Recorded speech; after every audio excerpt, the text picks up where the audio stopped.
Hingga Jumat 13 Desember 2024, MK menerima 281 permohonan perselisihan hasil pemilihan kepala daerah. Pemohon diberikan waktu 3 hari untuk memperbaiki permohonan. Andika Hendrar dan Risma Gushans gugat hasil keputusan KPU.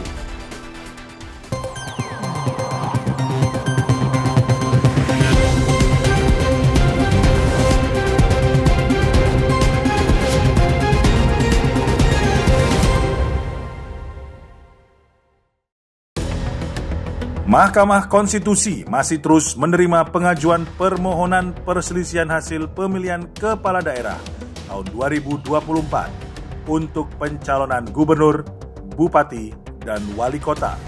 Pemohon dapat mengajukan permohonan ke MK 3 hari kerja sejak KPU daerah masing-masing mengumumkan penetapan perolehan suara hasil pemilihan kepala daerah. Hingga Jumat 13 Desember 2024, MK menerima sebanyak 281 permohonan yang terdiri dari 16 permohonan perselisihan hasil pemilihan kepala daerah gubernur yang diajukan secara online sebanyak 6 perkara dan secara offline 10 perkara. Sementara 217 permohonan perselisihan hasil pemilihan bupati diajukan secara online sebanyak 102 perkara dan secara offline sebanyak 115 perkara. Selanjutnya 48 permohonan perselisihan hasil pemilihan wali kota diajukan secara online sebanyak 26 perkara dan secara offline sebanyak 22 perkara. Masih menunggu hasil seluruh penetapan KPU, diperkirakan MK akan membuka pelayanan hingga 18 Desember 2024. Sesuai peraturan Mahkamah Konstitusi nomor 4 tahun 2024 tentang tahapan, kegiatan, dan jadwal penanganan perkara perselisihan hasil pemilihan umum gubernur, bupati, dan wali kota, MK wajib untuk melayani permohonan yang datang. Hal ini dilakukan karena sebuah lembaga peradilan tidak boleh menolak perkara yang masuk. Ya, prinsipnya kan pengadilan tidak boleh menolak perkara. Nanti tetap kami proses, nanti akan dipertimbangkan oleh hakim apakah permohonan syarat formil atau tidak. Sementara sesuai dengan peraturan Mahkamah Konstitusi nomor 3 tahun 2024 tentang tata beracara dalam perkara perselisihan hasil pemilihan gubernur, bupati, dan wali kota. Setelah mengajukan permohonan, pemohon dapat memperbaiki dan melengkapi permohonan paling lama 3 hari kerja sejak dikirimkannya akta pengajuan permohonan pemohon elektronik pada pemohon atau kuasa hukum.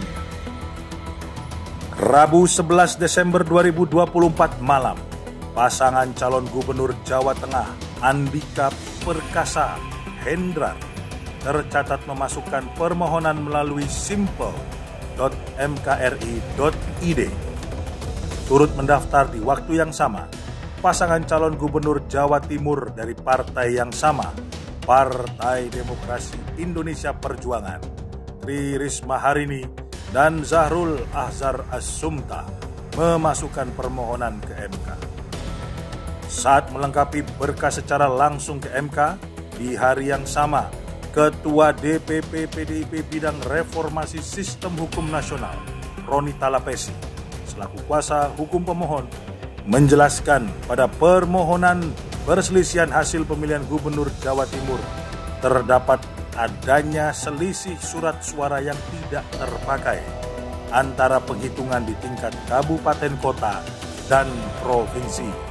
Sementara untuk Pilkada Jawa Tengah yang diikuti paslon nomor urut 1 Andika Perkasa dan Hendrar Prihadi, adanya keterlibatan aparat penegak hukum juga dilaporkan.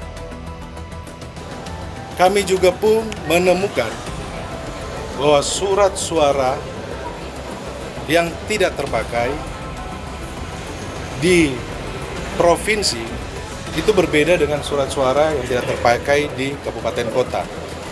Kami juga mendalilkan keterlibatan aparat penegak hukum, di mana dari awal ada panggilan-panggilan kepolisian, ada panggilan kejaksaan, dan juga pengerahan kepala desa, dan lain-lain. Ini nanti kita akan buktikan di sidang Mahkamah Konstitusi. Tim Liputan MKTV News melaporkan.